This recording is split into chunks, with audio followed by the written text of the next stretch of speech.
कृपया करके चैनल को सब्सक्राइब कीजिए। एपिसोड 5। कामनी के अपने कमरे में जाने के बाद अन्वी ने खुद को संभाला। उसके पैर में अभी भी बहुत दर्द हो रहा था। उसने जैसे तैसे करके अपने बाकी के काम किए।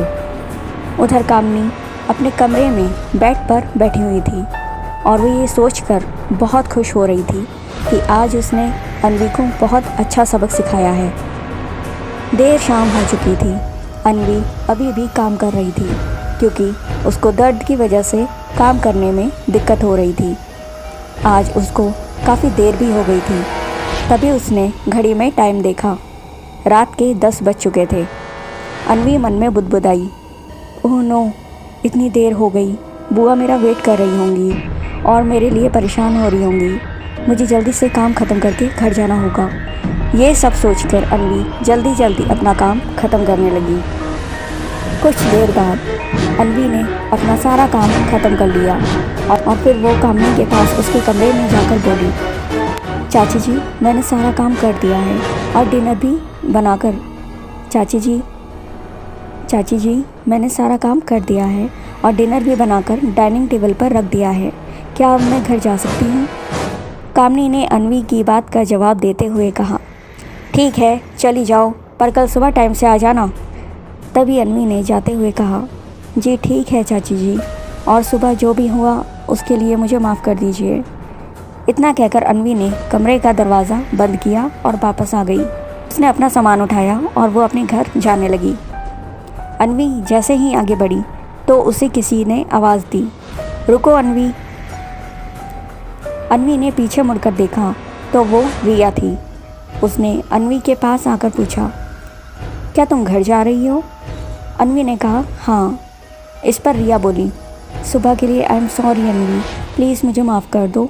सुबह जो भी हुआ मेरी वजह से हुआ। इस पर अन्वी ने रिया की बात को काटते हुए कहा, अरे मेरी प्यारी बहन, तुम क्यों माफ़ी मांगती हो? जो हुआ सो हुआ, उसमें तुम्हारी क्या गलती थी? तुम सॉरी मत बोलो, तुम मेरी छोटी बहन हो तुम मेरी छोटी बहन हो जिससे मैं बहुत प्यार करती हूँ। अन्वी की बात पर रिया मुस्कुरा दी। उसने अन्वी से पूछा, क्या तुम ठीक हो गई और तुम्हारा पैर? अन्वी ने जवाब में कहा, हाँ मैं ठीक हूँ, आई एम परफेक्टली फाइन। तुम टेंशन मत लो और अपनी पढ़ाई पर ध्यान दो क्योंकि तुम्हारे एग्ज़ाम भी पास आ रहे हैं ना। तभी रिया ने कहा, ओके ठीक है, तुम अब जाओ, बुआ जी तुम्हारा वेट कर रही होंगी। इतना कहकर रिया अपने कमरे में चली गई और अन्वी भी अपने घर की तरफ चल दी। रात काफ़ी हो चुकी थी। चारों ओर घना अंधेरा था। अन्वी का घर एक सुनसान एरिया में था और रात के वक्त ये एरिया बिल्कुल सुनसान नज़र आता था। इस वक्त यहाँ कोई परिंदा भी पर नहीं मारता था। अन्वी उस सुनसान जगह पर अकेली थी। वो अपने घर की तरफ जा रही थी कि उसे अचानक किसी के होने का आभास हुआ। उसे ऐसा लगा कि जैसे कोई उसका पीछा कर रहा है। अन्वी थोड़ा घबरा गई। उसने फ़ौरन पीछे मुड़कर देखा पर पीछे कोई नहीं था। अन्वी ने सोचा शायद ये उसका कोई वहम होगा। अब अन्वी फिर आगे बढ़ी और उसको एक बार फिर ऐसा लगा जैसे कोई उसका पीछा कर रहा है। उसने फिर से पीछे मुड़कर देखा पर इस बार भी कोई पीछे नहीं था। उसके पीछे कोई नहीं था। अब अन्वी जल्दी और तेज कदमों से आगे बढ़ने लगी और जल्दी से अपने घर का दरवाज़ा खोलकर फ़ौरन घर के अंदर चली गई और उसने घर का दरवाज़ा बंद कर दिया। घर के अंदर आते ही उसके दिमाग में वही बात चल रही थी और वो सोचने लगी, आखिर वो कौन था जो उसका पीछा कर रहा था और क्यों? वो ये सब सोच ही रही थी कि उसकी बुआ रागनी ने अन्वी से कहा, आ गई बेटी, आज तुम्हें कुछ ज़्यादा ही देर हो गई घर आने में। अन्वी ने रागनी की बात का जवाब देते हुए कहा, हाँ बुआ जी, आज काम थोड़ा ज़्यादा था इसलिए लेट हो गई, पर आप अभी तक जाग रही हैं, सोई क्यों नहीं? रागनी ने कहा, मैं तुम्हारा इंतज़ार कर रही थी।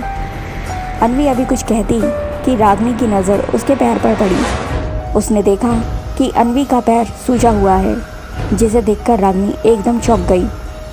उसने अन्वी से पूछा, बेटा ये क्या हुआ? तुम्हारे पैर में ये सूजन कैसी? तभी अन्वी ने रागनी को देखा। रागनी सच में बहुत परेशान नज़र आ रही थी।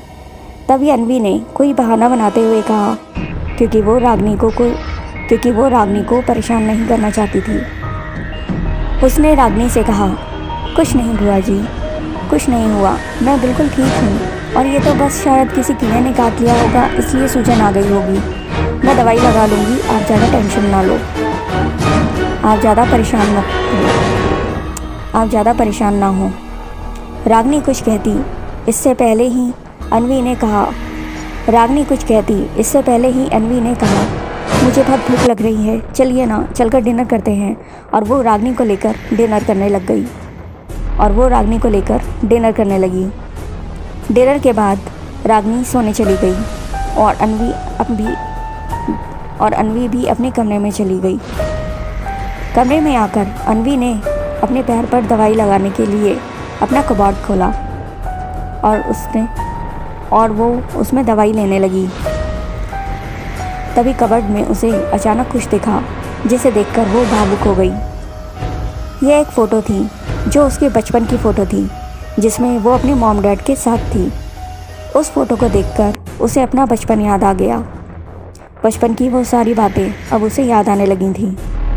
वो याद कर रही थी कि जब उसके मॉम डैड उसके साथ थे तो वो कितना खुश थी, वो सब मिलकर कितना एंजॉय करते थे। पर वो अब उसके साथ नहीं है। मॉम डैड के जाने के बाद वो बिल्कुल अकेली थी। तभी उसे अचानक वो दिन भी याद आ गया जब वो बहुत छोटी थी। तब एक दिन उसके मॉम डैड उसे छोड़कर अचानक कहीं गायब हो गए और कहीं चले गए। पुलिस ने उनकी बहुत खोजबीन की, बहुत ढूंढा, पर वो कहीं नहीं मिले। तभी काफ़ी दिनों तक जब उनकी कोई खबर नहीं मिली तो सबने उनको मरा हुआ समझ लिया कि शायद वो लोग अभी दुनिया में नहीं रहे, उनकी मौत हो चुकी है। तभी वो आज तक नहीं मिले। पर एक सच ये भी था कि उनकी कोई डेथ बॉडी और एक सच ये भी था कि उनकी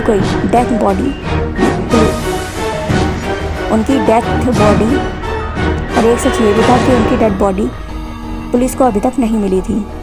और अन्वी ने भी इस बात को कभी सच नहीं माना कि उसके मॉम डैड अब इस दुनिया में नहीं हैं। जब बहुत ज़्यादा समय बीत गया और अन्वी के मॉम डैड का कुछ पता नहीं चला तो पुलिस ने भी केस बंद कर दिया। यही बातें सोचकर अन्वी की आंखों में आंसू आ गए और वो अपने मॉम डैड की फ़ोटो को देखकर रोने लगी।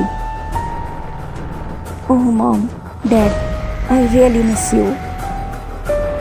काश आप यहाँ होते। आप कहाँ हैं? आप मुझे अकेला छोड़कर कहाँ चले गए? मुझे आपकी बहुत याद आती है। यही सब सोचते हुए, रोते हुए उसे कब नींद आ गई उसे कुछ पता नहीं चला और वो वहीं ज़मीन पर सो गई।